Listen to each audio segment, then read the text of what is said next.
How you doing, YouTube? Matt Massa Beer Reviews back with Keith from 93 Lumber. Hello. Doing a little bit of mystery beer, courtesy of my boy Max, in the form of mystery beer number 7. Now, why does it have a 7 on it? Because he sent off 3 boxes of beer. 1 to me, 1 to Kyle from No Hype Beer Reviews, and 1 to the guys from Nerd Sense. And he paired up all the mystery beers. So we all got 8 mystery beers. So we could all kind of review them together. Now you'd be like, why are you not reviewing this with them? Because we were chatting, and I think we should do half together and half not together, because I think you lead the witness a little time when you do mystery beers jointly with other people and stuff like that. You know, me and Keith are doing it together, so it'd be cool to see us do joint ones, but also see where we come out separately on some of these beers. So we're going to dive into this one. As Keith was pointing out, we have the super high-end Scotch Blue 3M tape, which is, you know, you're dealing with some serious mystery beers when that's the case. We are, oh, we're fucked, dude. Oh no, it's hazy. Okay. Where is he from? I know what this is already before I drink it. I guarantee I know what this is before I drink it. He lives in Connecticut, right? Mm-hmm. Was it one of the Treehouse? Yeah, it's gotta be. It's gonna be Haze. Right? They did 3. Oh, I shorted myself that time. No, you didn't. God, I'm getting good at this. So I've done 2 mystery beers that ended up being Treehouse beers, and it was Green was first, Julius was second, and I think they did 3 in bottle so far. Is the third one a Haze?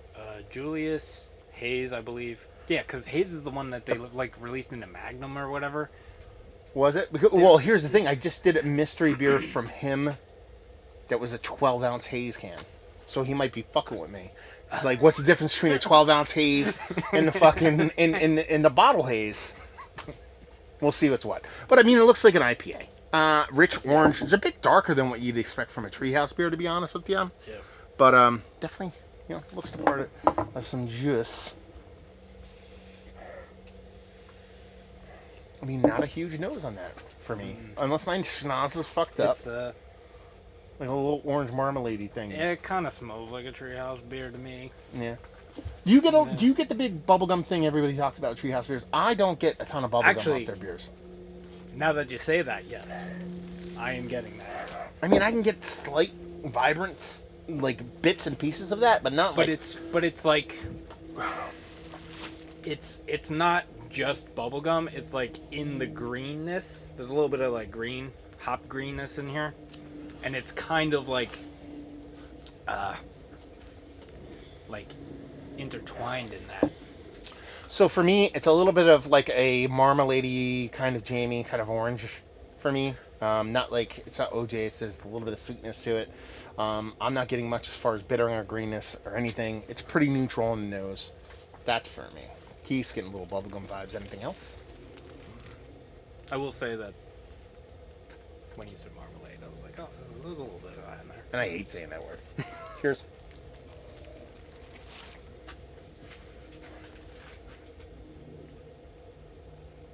It's gotta be. It's gotta be. It's gotta be. Is the one they put in Haze, is the one they put in a bottle of Haze, or is it Doppelganger? I don't know. They did Julius, I know. Julius Green, I know for sure. And I would assume that they would put Haze in bottles because they, like I said, they did that Magnum or whatever it was. They like had a lottery or something for it. I heard something about it. And the only reason I say that, and honestly, this is the worst mystery beer ever, because we're so fucking locked into it being a Treehouse bottle right now, we can't talk ourselves out of it, even if it is something else. It's like fucking perish, Ghost in the Machine, fucking bottle, blah, blah, blah. No, it's in our minds right now, no matter what. This could be non-alcoholic fucking Genesee hazy. We're like, it's fucking Treehouse. I know what fucking is. I mean, other than kind of like what it looks like I would say this is a Treehouse beer. The reason why I say it reminds me of Haze is because, like I said, like Max sent me a mystery beer, and it was Haze in a can. It was 12 ounce, and it reminds me of that beer because I didn't like that all that much. The can, it had something about it was missing a little bit of center. This one's a little bit more vibrant. It's a little bit more fruity, a little bit more juicy, a little bit more of that kind of sweetened, orangey, marmalade-y thing that I kind of talked about. But it's soft and it's and let me back it up. It's fucking really well made hazy IPA. That's the thing. It's not like I'm not trying to say this is shit.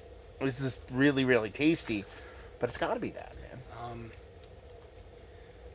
I'm getting this weird thing, and I don't know if it's alcohol because haze is like 7% or 6 something.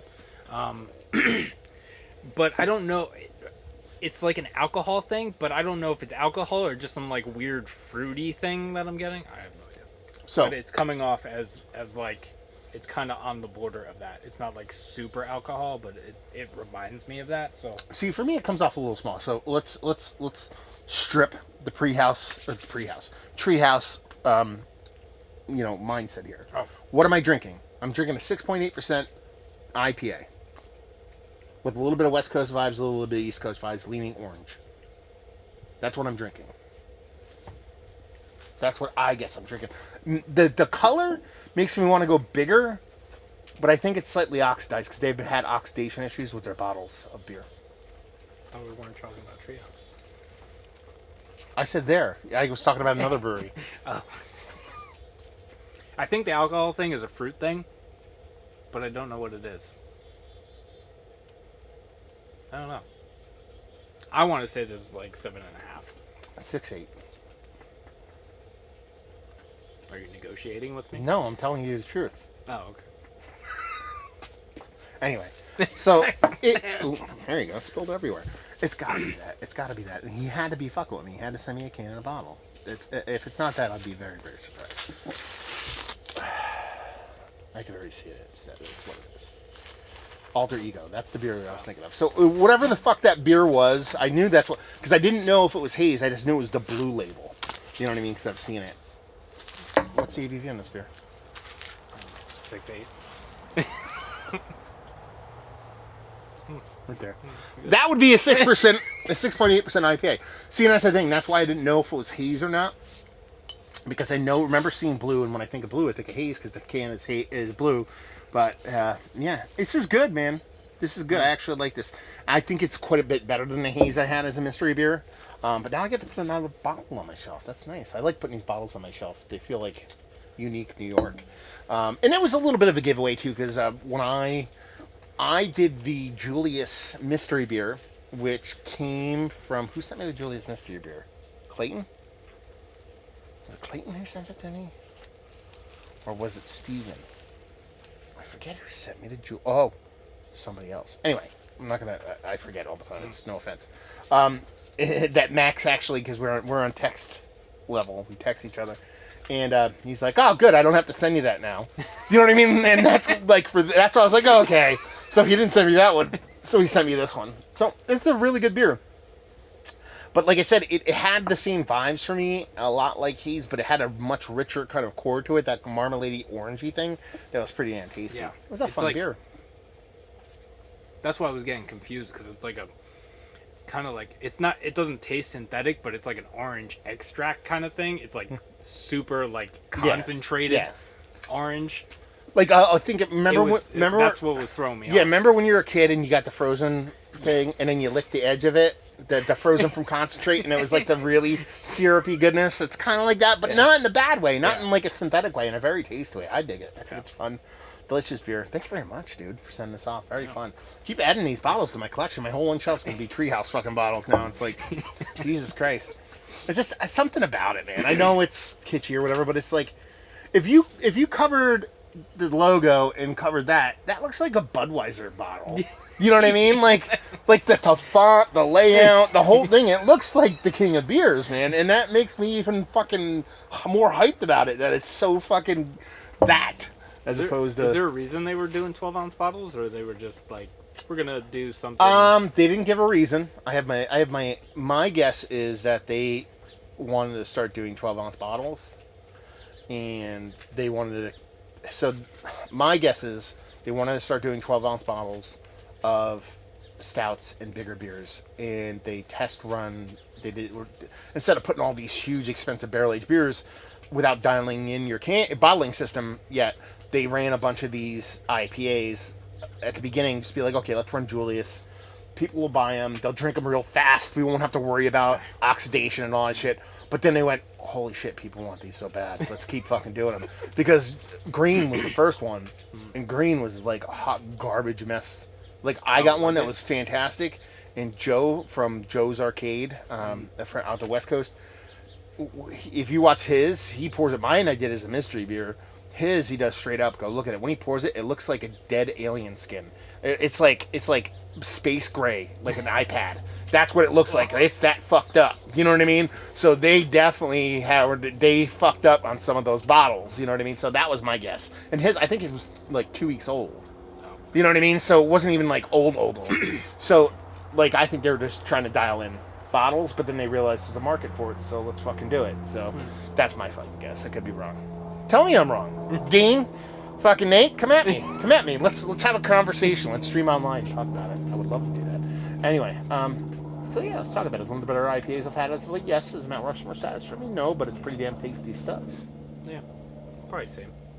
Bag availability, I have no idea. They're probably the same as the cans, I would imagine. They wouldn't fluctuate on price on that, I would imagine. What is Alter Ego? Probably $3 a can. They're not. Their prices are usually pretty good. $2.80, $3.25 or whatever. Yeah, so their prices aren't bad. It's probably like for a 4-pack, it's probably less than $15. And leave you with, I feel like what we like this. I feel like Treehouse. I mean, like Keith was saying, it was pretty much Treehouse from the get. We locked into it, but I think we locked into it for good reason. So we tried to talk ourselves out of it, but we couldn't. Oh man, look at that! That beer I smelled has turned to ice. So it's not that warm out here.